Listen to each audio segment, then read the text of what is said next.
Cette actualité vous est présentée en collaboration avec Cryptost Research.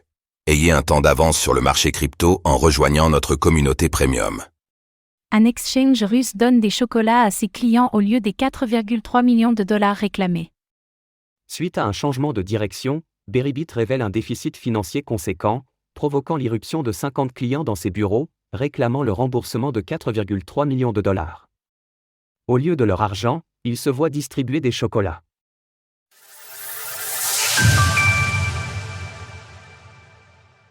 Du chocolat pour combler la perte de 4 millions de dollars.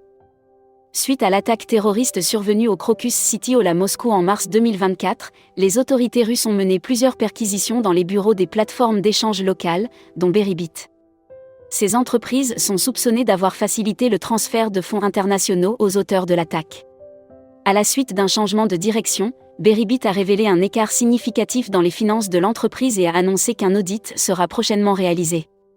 En réaction à cette annonce, une cinquantaine de clients de la plateforme d'échange a envahi de force les bureaux de Beribit, exigeant le remboursement de leurs fonds, qui s'élèvent à environ 4,3 millions de dollars. Au lieu de leur argent, les clients se sont vus offrir des barres de chocolat, avec la promesse d'un retrait des fonds sous 15 jours. Espérant sans doute apaiser les esprits grâce à la magie apaisante du cacao, les employés de la plateforme ont tenté de s'échapper par une porte dérobée, mais ont rapidement été rattrapés par les clients mécontents qui ont ensuite appelé la police. Depuis, Beribit affirme traiter les demandes de retrait et déclare que seuls les clients ayant officiellement déposé plainte seront remboursés. Les plateformes d'échange russes sous la menace de la Russie et des États-Unis. En parallèle, Anton Gorelkin, député de la Douma russe, chambre basse du Parlement fédéral de Russie, a proposé une nouvelle loi visant à préserver le droit de posséder, d'échanger des crypto-monnaies et de miner, tout en interdisant les plateformes d'échange dans le pays. Le projet de loi stipule. En Russie, l'organisation de la circulation de la monnaie numérique est interdite. L'exception concerne le minage de monnaie numérique et l'opération des poules de minage. Il est également interdit de faire de la publicité pour les monnaies numériques et la publicité pour l'organisation de la circulation de la monnaie numérique. Mikhail Deliagin, vice-président du comité de politique économique de la Douma russe, s'oppose à cette loi. Il soutient que si elle était adoptée, les citoyens russes deviendraient trop dépendants des services étrangers.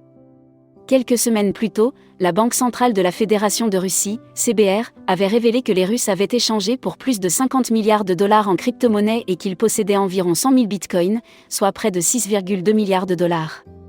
De plus, selon une source anonyme de Bloomberg, les autorités des États-Unis et du Royaume-Uni seraient en train d'enquêter sur des transferts d'environ 20 milliards de dollars en stablecoin USDT. Ces fonds, qui auraient transité par Garantex, une autre plateforme d'échange russe, sont soupçonnés d'avoir joué un rôle dans le financement et le soutien de la guerre en Ukraine. Retrouvez toutes les actualités crypto sur le site cryptost.fr.